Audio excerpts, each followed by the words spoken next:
The year was 1944. Germany had been fighting for 5 years. At first, the Axis powers had the control, but most historians view late 1942 as a turning point in World War II. The Germans were surrounded at Stalingrad. The Axis forces were beaten at Alamein and were forced to rapidly retreat. In the Pacific, the Japanese Navy and Army were beaten at Guadalcanal after their earlier defeat in Midway.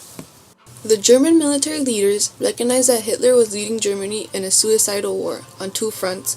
They believed that with Hitler out of the way, there was a chance to win the war, or at least be able to negotiate a peace treaty instead of being conquered.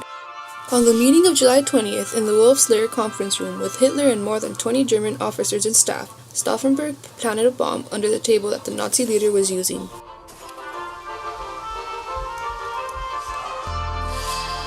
The plot originally required 2 bombs, but there wasn't enough time to wire the second one.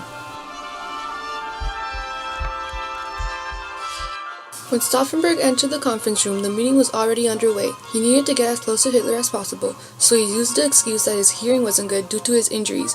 A senior Navy officer let Stauffenberg aside Hitler.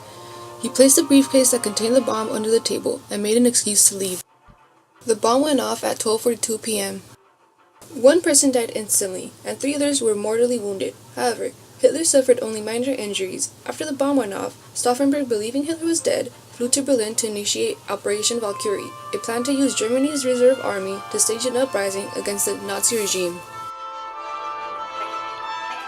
However, with no official confirmation of Hitler's death, the plan stalled. When the news came through that Hitler was alive, General Frederick Frum, commander of the reserve army and someone who condoned the July plot, turned on the conspirators.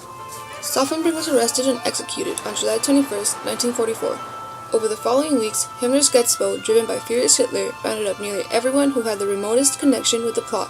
About 7,000 people were arrested and almost 5,000 executed as a result of the plot.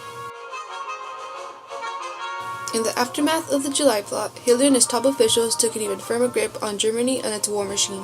From July 1944 to May 1945, 2.6 million German soldiers lost their lives. 49% of the deaths occurred in the last 10 months of World War II. Around 300,000 to 400,000 lives were lost per month.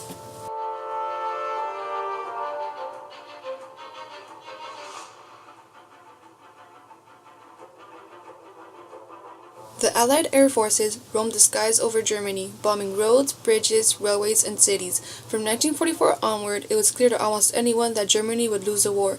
The Allied forces were rapidly approaching the German border and closing Hitler.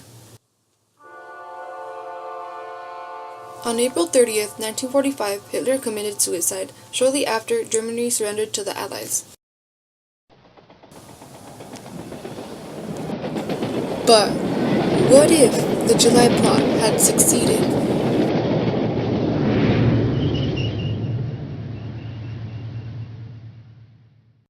If the July plot had succeeded, there would have been serious chaos, as various German groups tried to take over. Hermann Goering, Hitler's successor, Himmler, and the army of conspirators would have fought it out, and chaos might as well have ensued, leading quickly to the collapse of Germany, perhaps by October 1944. Regardless of who came up on top, his power would have been temporary, because nobody had Hitler's ability to unify and motivate the Germans to fight on in the face of all adversity. In der die Millionen, die uns heute verfluchen, hinter uns stehen und mit uns begrüßen werden dann das gemeinsam geschaffene, wiedererkämpfte, wiedererworbene, neue deutsche Reich der Größe und der Ehre und der Kraft und der Herrlichkeit.